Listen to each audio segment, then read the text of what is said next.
नमस्कार दोस्तों, आज की वीडियो में हम भारतीय अर्थव्यवस्था के महत्वपूर्ण प्रश्न भाग 2 को देखेंगे। भाग 1 आप लोग देख ही चुके होंगे, ठीक है। इसके पश्चात जो है हम भारतीय संविधान एवं राज्य व्यवस्था के महत्वपूर्ण PYQs की वीडियो देखेंगे, ठीक है। चलिए, आज का पहला प्रश्न, निम्न में कौन सा एक मनरेगा का उद्देश्य है? परिसंपत्तियों का निर्माण करना। ये है, आपने देखा होगा कि गांव में छोटी छोटी जो सड़कें बनती हैं और सरकारी जो बिल्डिंगें बनती है उनमें मनरेगा के तहत कार्य होता है। सूक्ष्म सिंचाई को प्रोत्साहित करना, ये भी है। जल प्रबंधन, ये इनका काफ़ी इम्पोर्टेंट काम है, मनरेगा के अंतर्गत ये होता है। मैंने खुद ये काम किया है क्योंकि मैं खुद भी जो है ग्राम विकास अधिकारी रह चुका हूँ, ठीक। और ऑप्शन नंबर डी है आपका, ग्रामीण आय को बढ़ाना। ये तो आपको पता ही है कि इनको मानदेय मिलता है पर डे का, ठीक है। तो इसके हिसाब से जो है इसका उत्तर हो गया ऑप्शन नंबर ई, उपरोक्त में एक से अधिक। अब थोड़ा सा मनरेगा को हम देख लेते हैं। मनरेगा, ठीक है, इसका पूरा नाम है महात्मा गांधी राष्ट्रीय ग्रामीण रोजगार गारंटी अधिनियम, ठीक है। अब इसकी थोड़ा सा हम जानकारी ले लेंगे। देखें, 2 फरवरी 2006 से लागू हुआ था। लागू हुआ 200 जिलों में, 200 जिलों में, ठीक है। 1 अप्रैल 2008 को ये संपूर्ण देश में लागू हुआ, संपूर्ण देश में लागू हुआ। इम्पोर्टेंट बात है, ये पूछी गई है, ठीक। 2 अक्टूबर 2009 से इसका नाम क्या हो गया, इसमें महात्मा गांधी जोड़ दिया गया और नाम हो गया इसका मनरेगा। पहले इसका नाम क्या था, नरेगा, ठीक है। साल भर में, एक साल में 100 दिन का रोजगार मिलता था, 100 दिन का रोजगार पूरे परिवार को, ठीक। ठीक है। और अब हम इसमें आगे देखेंगे कि ये प्रश्न इम्पोर्टेंट क्यों हो रखा है आजकल। प्रश्न इसलिए इम्पोर्टेंट हो रखा है कि 16 दिसंबर 2025 को जो है लोकसभा में एक विधेयक पारित हुआ, जिसको 21 दिसंबर को राष्ट्रपति ने मंजूरी दे दी। और इसका नाम जो है, मनरेगा का नाम चेंज होकर हो गया VBG राम जी, ठीक है। VBG राम जी का अर्थ क्या है, विकसित भारत गारंटी फॉर रोजगार एंड आजीविका मिशन ग्रामीण। इसकी फुल फॉर्म आपको ध्यान रखनी है, ठीक है। अब इसमें चेंज क्या आया है, इस नाम बदलने के साथ इसमें कुछ और चेंज भी आए हैं। सबसे पहला चेंज तो इसमें आया कि ये 125 दिन का हो गया है रोजगार, 25 दिन इसमें बढ़ गए हैं पहले से, ठीक है। और सामान्य राज्य में 60 और 40 का रेशियो हो गया है। 60 सेंटर का है, 40 आपका स्टेट का है, ठीक है। पूर्वोत्तर और हिमालयी राज्यों में ये हो गया है आपका 90:10, वही 90 सेंटर का, 10 आपका हो गया स्टेट का। और केंद्र शासित प्रदेशों में जहाँ पर विधानसभा नहीं है वहाँ पे 100% पूरा सेंटर का है, ठीक है। और एक इम्पॉर्टेंट बात इसमें आप और नोट कर लेंगे कि 2026-27 का जो बजट आया है उसमें 95,692 करोड़ रुपए की धनराशि VBG राम जी के लिए आवंटित की गई है। तो इसको आप ध्यान रखेंगे। तो इस प्रश्न का उत्तर क्या है हमारा, ऑप्शन नंबर ई, ठीक है। चलिए नेक्स्ट प्रश्न पे चलते हैं। भारत में किस क्षेत्र में प्रत्यक्ष विदेशी निवेश इक्विटी प्रवाह उच्चतम है? देखें, ये प्रत्यक्ष विदेशी निवेश इक्विटी प्रवाह जो भारत में है, ये सबसे ज़्यादा आपको पता चल ही रहा होगा कि सेवा क्षेत्र में है। किस में है, सेवा क्षेत्र में, ऑप्शन नंबर डी। अब हम थोड़ा सा इसकी एक जानकारी ले लेते हैं कि ये FDI, प्रत्यक्ष विदेशी निवेश को हम क्या कहते हैं, FDI, ठीक है। थोड़ा सा इसकी जानकारी ले लेते हैं। 2 तरीके के निवेश होते हैं, एक होता है FDI, एक होता है आपका FPI। FDI का मतलब हो गया फॉरेन डायरेक्ट इन्वेस्टमेंट, FPI का फॉरेन पोर्टफोलियो इन्वेस्टमेंट। तो FDI क्या होता है, पहले हम इसको देख लेते हैं। हमारे देश का कोई आदमी जो है, हमारे देश का कोई व्यक्ति दूसरे देश में कोई संपत्ति खरीदता है, मालिकाना हक हो जाता है, उसका मालिकाना हक होता है। तो ये कहलाता है FDI, कि उसका स्वामित्व है उस संपत्ति के ऊपर और लंबे समय तक वो उसका यूज़ करता है। ठीक है, ये जो FPI है इसमें क्या होता है, इसमें मालिकाना हक नहीं होता।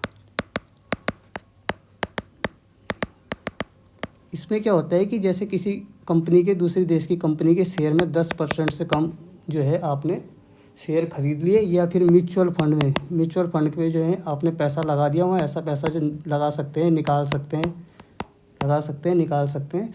इसमें मालिकाना हक नहीं होता, बस इस चीज़ का ध्यान रखना। निवेश ये भी है, लेकिन इसमें मालिकाना हक होता है, इसमें मालिकाना हक नहीं होता है। ठीक है, इस चीज़ का ध्यान रखना।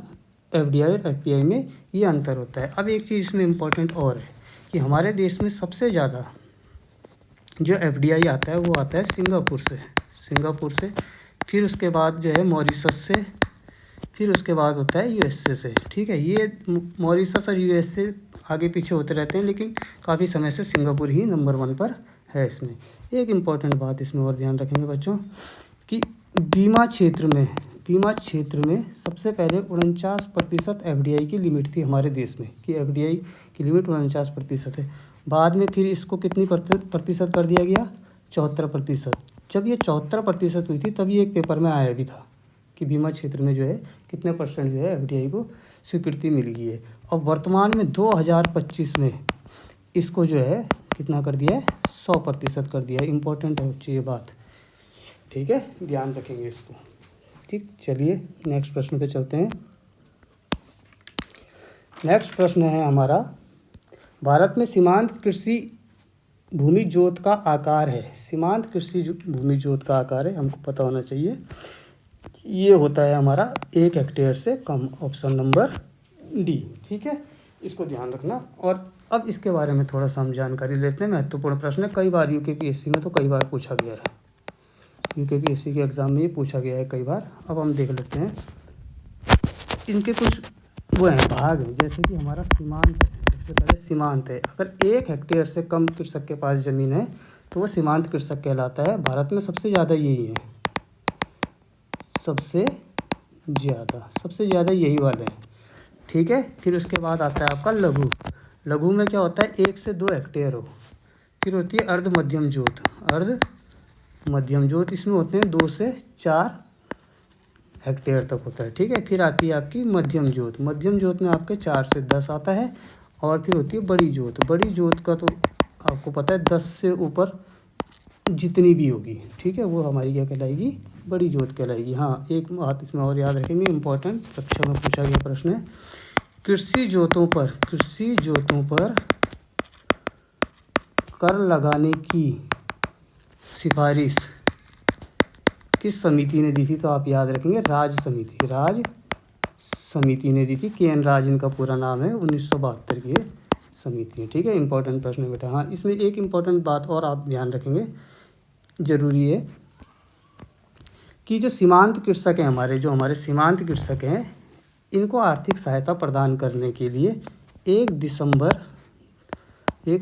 2018 को एक नई योजना शुरू करी है भारत सरकार ने, PM किसान सम्मान निधि।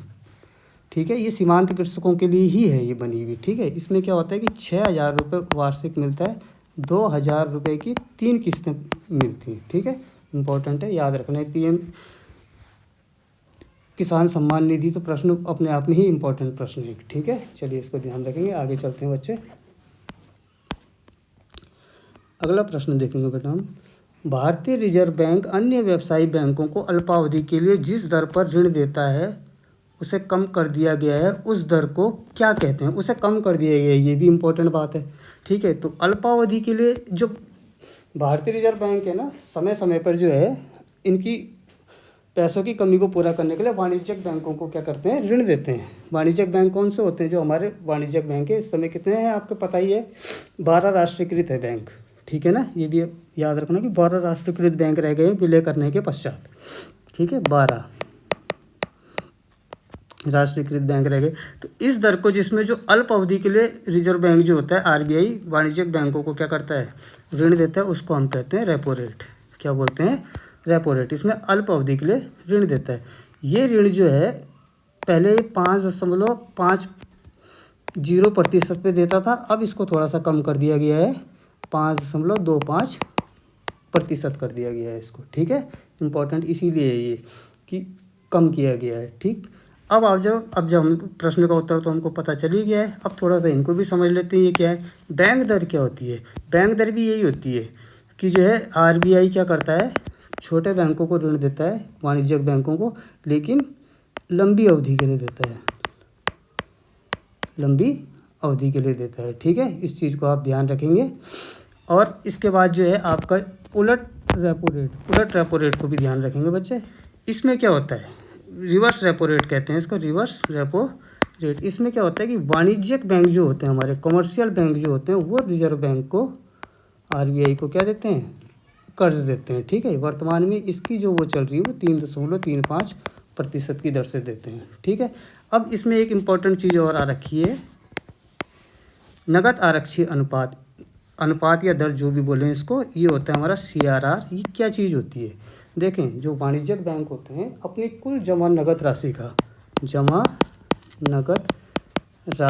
का कुछ हिस्सा जो है आरबीआई में जमा कर देते हैं, आरबीआई में रखते हैं और बाकी को ऋण देते हैं, जिसको हम लोन कहते हैं, लोन देते हैं और साख का निर्माण करते हैं, ठीक है। तो आपको एक बात और ध्यान रखनी है कि साख का निर्माण का काम किसका है, वाणिज्यिक बैंकों का है, ये याद रखना है, ये भी ज़रूरी बात है, ठीक है। अब हमने जो ये चारों चीज़ें पढ़ी हैं, ये सारी की सारी चीज़ें जो हैं मौद्रिक नीति का हिस्सा है, ठीक है, मौद्रिक नीति का हिस्सा है। और इस मौद्रिक नीति को मेंटेन करने का काम कौन करता है, आरबीआई करता है, ठीक है। कौन करता है, आरबीआई। और एक इसमें और याद रखना, जो साख का निर्माण है वो करते हैं वाणिज्यिक बैंक, और साख का नियंत्रण करता है हमारा आरबीआई। साख का नियंत्रण और किस तरीके से करता है, इन्हीं मेथडों से करता है वो साख का नियंत्रण, ठीक है। इसके हिसाब से जो है वो कम ज़्यादा करके जो है साख को नियंत्रित करता है। चलिए अगले प्रश्न पर चलते हैं। अगला प्रश्न है हमारा, आत्मनिर्भरता के उद्देश्य को पहली बार पंचवर्षीय योजना में शामिल किया गया। तो देखिए, ये पंचवर्षीय योजना में कई महत्वपूर्ण सवाल है, लेकिन अब धीरे धीरे करके अब सब कुछ पढ़ा जाएगा, लेकिन अभी जो ज़रूरी मेरे को लग रहे हैं उनको मैं यहाँ पे बता रहा हूँ, ठीक है। तो आत्मनिर्भरता जो है हमारी तीसरी पंचवर्षीय योजना में इसको लिया गया था, आई समझ में बात, ठीक है। तो हमारी अब तीसरी पंचवर्षीय योजना कब से कब तक चली थी, 1961 से लेके 66 तक चली थी। ये थी हमारी चक्रवर्ती मॉडल पर आधारित थी। ये सबसे विफल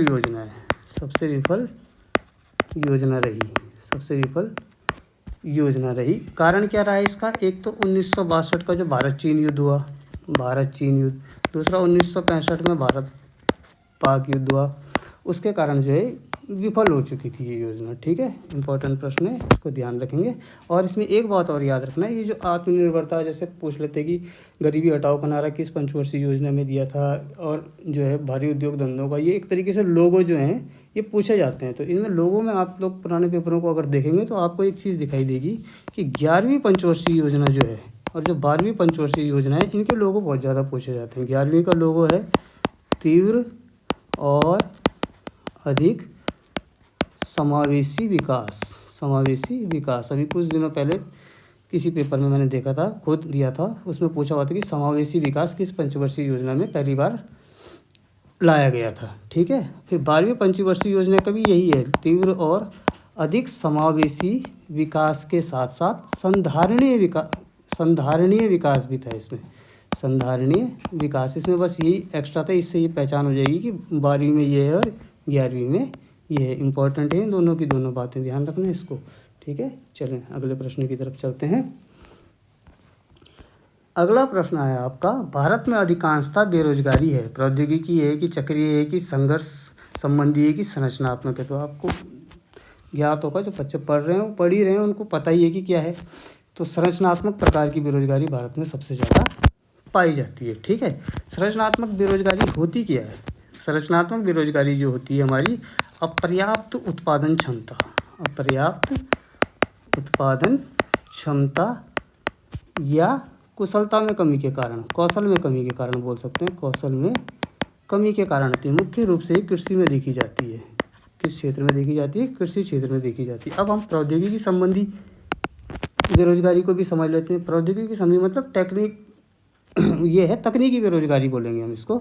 तकनीकी बेरोजगारी क्या होगी कि जब कोई नई तकनीक आ गई, नई तकनीक आने के कारण, नई तकनीक आने के कारण लोगों का रोज़गार कम हो जाता है, लोगों का रोज़गार छिन जाता है। जैसे उदाहरण के लिए आप देखेंगे कि पहले जब ट्रैक्टर ट्रॉली में जो है बजरी बुजरी लाते थे तो 2 आदमी जो उसको उतारने के लिए रखे जाते थे, ठीक है। तो उन 2 लोग को उसका पैसा मिलता था। लेकिन फिर वो हाइड्रोलिक ट्रॉली आने लगी तो वो अपने आप ही गिराने लग गया, तो उन 2 लोगों का रोज़गार क्या हो गया? कम हो गया। तो तकनीकी आने के कारण वो बेरोज़गार हो गए ना वो 2 लोग, ठीक है। तो जब नई तकनीक आ जाती है तो लोगों का रोज़गार इसमें छिन जाता है, ठीक है। वैसे नई तकनीकी से जो है रोज़गार के नए अवसर भी खुलते हैं, लेकिन बेरोज़गारी भी आती है, ठीक है। फिर आई चक्रीय बेरोज़गारी। देखो बेटा, चक्रीय बेरोज़गारी हमारी क्या होती है? ये आर्थिक मंदी के कारण आती है। आर्थिक मंदी के कारण क्या होता है? वस्तु की मांग कम हो जाती है। वस्तु की मांग क्या हो जाती है? कम हो जाती है। वस्तु की मांग कम हो जाती है तो उसका जो है उत्पादन भी क्या हो जाता है? कम हो जाता है। कंपनी उसका उत्पादन कम करेगी। जब उसकी मांग कम हो जाएगी तो मांग कम होने का उत्पादन जब उसमें कम होगा तो उत्पादक क्या करता है? उत्पादक क्या करता है? कर्मचारियों की छँटनी करने लग जाता है। कर्मचारियों की छँटनी करता है, जिससे बेरोज़गारी बढ़ती है, बेरोज़गारी होती है जिससे, ठीक है ना। आई समझ में बात। लेकिन ये स्थायी होता है, ये जो होता है स्थायी होता है, स्थायी होता है। और जब अर्थव्यवस्था थोड़ा अच्छी चलने लग जाती है तो फिर से जो है रोज़गार प्राप्त होने लग जाता है लोगों को, ठीक है। अब आया हमारा संघर्ष संबंधी बेरोज़गारी। ये क्या होती है? इसको हम घर्षणात्मक बेरोज़गारी कहते हैं। घर्षणात्मक बेरोज़गारी कोई बहुत विशेष चीज़ नहीं कि जैसे मान लिया जाए कोई आदमी है, वो पहले काम कर रहा है, पहले काम पे लगा हुआ है, वो दूसरे काम पे जाना चाहता है, दूसरे काम पे जाना चाहता है। तो पहले काम से दूसरे काम पे जाने के समय में जो बीच का जो समय है, जितने दिन यहाँ पे बेरोज़गार रहता है, वही हमारी क्या होती है? घर्षणात्मक बेरोज़गारी या संघर्ष बेरोज़गारी होती है, ठीक है। तो ये बेरोज़गारी के प्रकार हैं, इनको ध्यान रखना। उम्मीद है कि आपको समझ में आ ही गया होगा, ठीक है। और ये जो प्रौद्योगिकी बेरोज़गारी, एक बात और ध्यान रखना, ये एक तरीके से संरचनात्मक बेरोज़गारी का ही हिस्सा है। इसमें एक चीज़ और याद रखना बच्चे, मुझे ध्यान आ गया, ये जो चक्रीय बेरोज़गारी है मुख्यतः, इम्पॉर्टेंट बात है, विकसित देशों में पाई जाती है, विकसित देशों में पाई जाती है, ठीक है। इम्पॉर्टेंट है, ध्यान रखना इस बात को। चलिए नेक्स्ट क्वेश्चन की तरफ चलते हैं।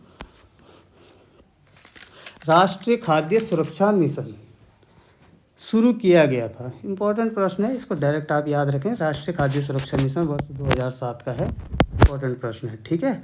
अब इसको एक चीज़ इसमें और ध्यान रखेंगे कि जो राष्ट्रीय खाद्य सुरक्षा मिशन 2007-08 का है, बाद में इस मिशन को जो है एक अधिनियम का रूप दे दिया गया था, NFSA कर नाम करके, राष्ट्रीय खाद्य सुरक्षा अधिनियम 2013 में। ये मिशन क्या बन चुका था? इसने कानून का रूप ले लिया था। अधिनियम बनने का मतलब है कि अब ये कानून है और ये लागू होगा, ठीक है।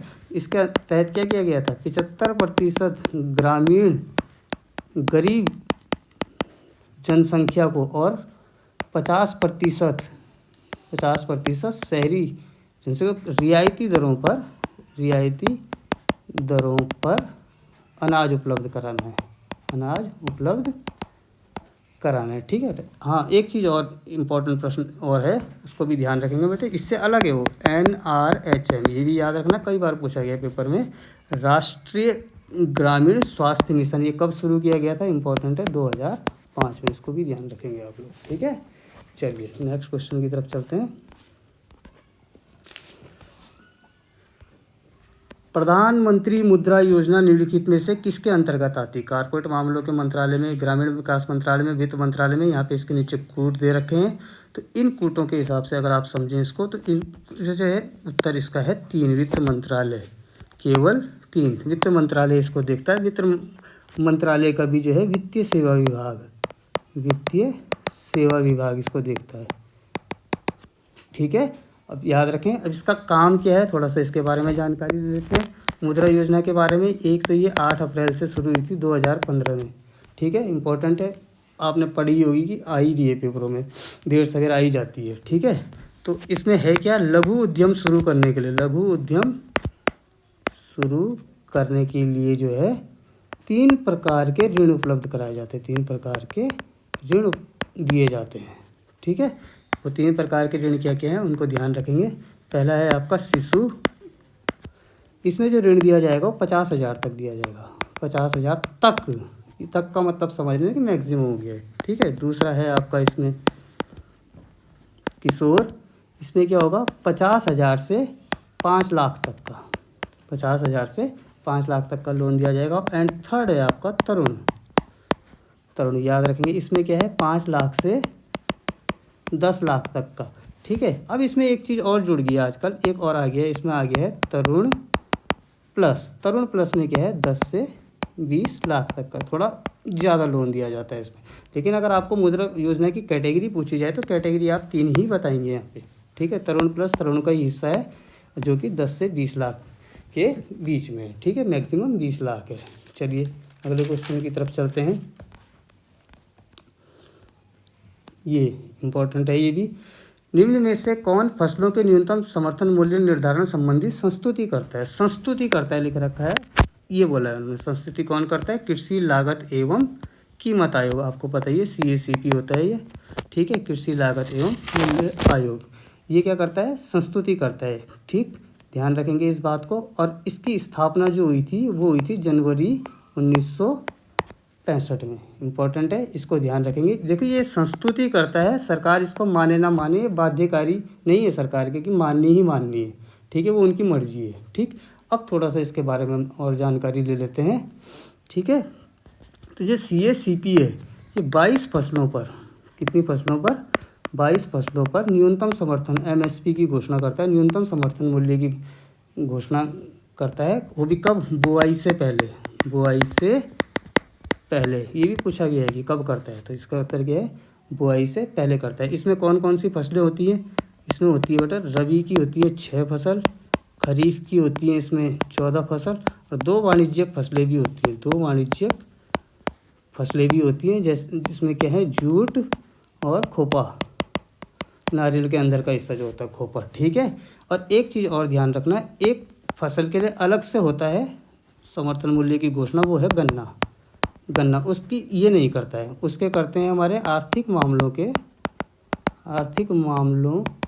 की कमेटी, मंत्रिमंडलीय कमेटी होती है, वो इसकी घोषणा करती है। तो अगर आपसे पूछा जाए कि कुल कितनी फसलों पर न्यूनतम समर्थन मूल्य की घोषणा होती है, तो आप बोलेंगे 23। और CACP कितने पे करता है?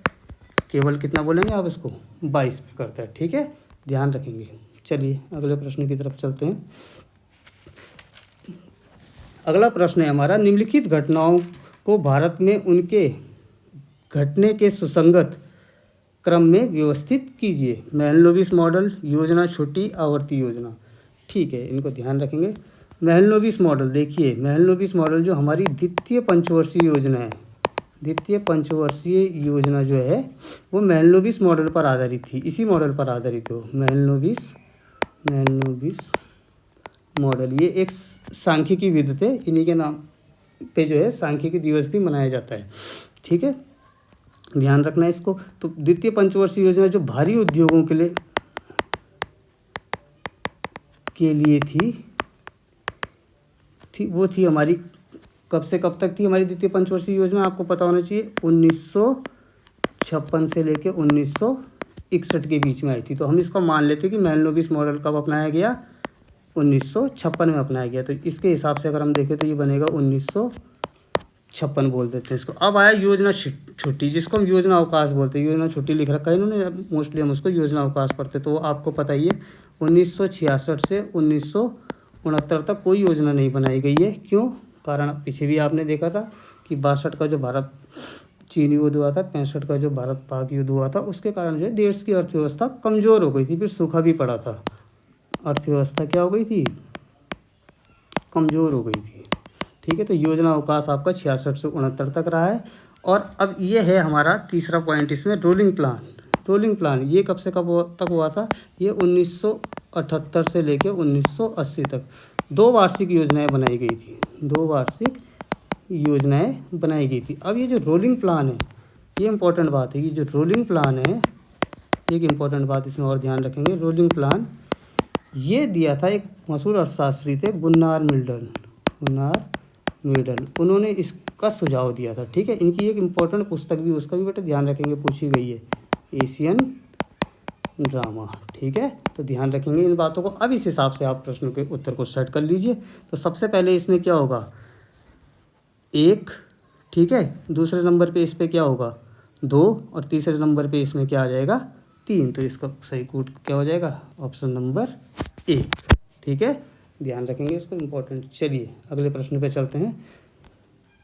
अगला प्रश्न हमारा जो है आखिरी प्रश्न है आज की क्लास का, इम्पोर्टेंट प्रश्न है। इसके एक मैंने आपको ऐसा ही प्रश्न पहले ही बताया था राष्ट्रीय आय से संबंधित, और दूसरा प्रश्न ये बता रहे हैं ये भी राष्ट्रीय आय से संबंधित है। क्या लिख रखा है, बाजार मूल्यों पर शुद्ध राष्ट्रीय उत्पाद है, यानी कि ऊपर थोड़ा सा अंग्रेजी में अगर हम इसको देखेंगे तो ये लिख रखा है इन्होंने एनएनपी निकालना है मार्केट प्राइस पे। ठीक है, तो अब देखिए जब भी हमारा जो है नेट निकालते हैं, नेट, ये नेट है, तो नेट हमेशा हमारा ग्रॉस में से ग्रॉस किसका, इसी का ग्रॉस, जीएनपी। ठीक है, ग्रॉस ये है net national product market price पे, ये है ग्रॉस नेशनल प्रोडक्ट। ठीक है, ये भी मार्केट प्राइस पे। ठीक है, इसमें से हम क्या करते हैं, मूल्य ह्रास को घटा देते हैं, मूल्य ह्रास को घटा देते हैं। तो अगर आप इसको देखेंगे तो ये आपको कहाँ पे दिख रहा है, बाजार मूल्यों पर सकल राष्ट्रीय उत्पाद माइनस विदेशी शुद्ध आय, नहीं ये नहीं होगा। बाजार मूल्यों पर सकल राष्ट्रीय उत्पाद माइनस हस्तांतरण भुगतान, ये भी नहीं होगा। बाजार मूल्यों पर सकल राष्ट्रीय उत्पाद माइनस मूल्य ह्रास, तो ये इसका उत्तर होगा ऑप्शन नंबर सी। अब ये मूल्य ह्रास क्या चीज़ होती है, पहले इसको देखें।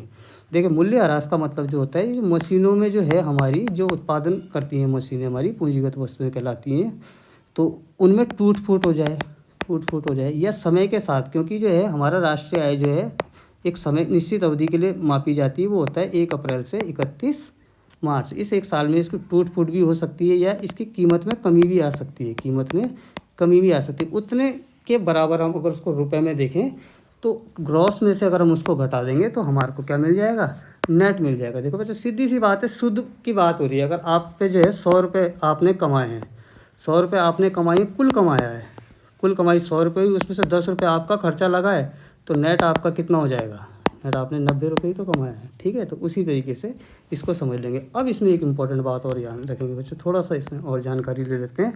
ये जो एनएनपी एमपी है, क्या है, एनएनपी एमपी, इसमें से अगर एनआईटी को माइनस कर दें, किसको, एनआईटी को, तो हमको मिलता है एनएनपीएफसी। ठीक है, अब यार ध्यान रखेंगे जो एनएनपी जो हमने अभी प्रश्न में था ही, इसमें से एनआईटी को माइनस कर भी, एनआईटी क्या है, एनआईटी है हमारा नेट इनडायरेक्ट टैक्स। इसका मतलब क्या है, नेट इनडायरेक्ट टैक्स का मतलब ये क्या चीज़ होती है, इसमें क्या होता है, अप्रत्यक्ष कर माइनस सब्सिडी। ठीक है, इस एनआईटी का मतलब होता है ब्रैकेट के अंदर जो लिख रखा है, अप्रत्यक्ष कर में से किसको घटा दें हम, सब्सिडी को घटा दें, तो हमें एनआईटी मिल जाता है, शुद्ध अप्रत्यक्ष कर हमको प्राप्त हो जाते हैं। ठीक है, अब आप देख रहे हैं कि इसको मैं ऐसे ही लिख देता हूँ, माइनस करता हूँ, तो जब मैं इस माइनस को अंदर ले जाऊँगा तो अप्रत्यक्ष कर तो माइनस हो जाएगा, लेकिन सब्सिडी क्या हो जाएगी, प्लस। इस बात का मतलब ये है कि जो हमने उत्पादन किया है उसमें से अप्रत्यक्ष कर को तो आप क्या कर दो, घटा दो, नेट तभी तो मिलेगा। तो नेट से नेट ही निकलना है, देखिए ये नेट से नेट ही निकल रहा है, तो उसको घटा देंगे अप्रत्यक्ष कर को जो हमने दे दिया है, और जो सरकार द्वारा हमको सब्सिडी मिली है, कोई छूट मिली है, उसको हम इसमें क्या कर देंगे, जोड़ देंगे, आय में वो हमारे जुड़ जाएगी, तब हमको मिलता है क्या, एनएनपीएफसी। और ये जो एनएनपीएफसी होता है, ये एफसी देखो, एमपी तो मार्केट प्राइस पे होता है, ये एफसी को भी देख लें थोड़ा सा।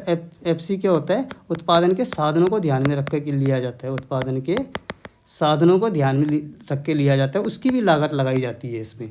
और ये जो एनएनपीएफसी हमको अब प्राप्त हुआ है फाइनली, यही हमारी क्या होती है, राष्ट्रीय आय।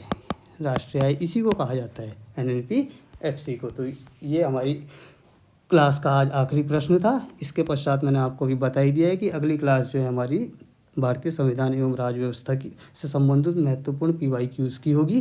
ठीक है, अभी वैसे इसमें अर्थशास्त्र में बहुत सारा कुछ इंपॉर्टेंट बचता है बताने के लिए, पढ़ाने के लिए, लेकिन धीरे धीरे उनको हम अगली क्लासों में देखते चले जाएंगे।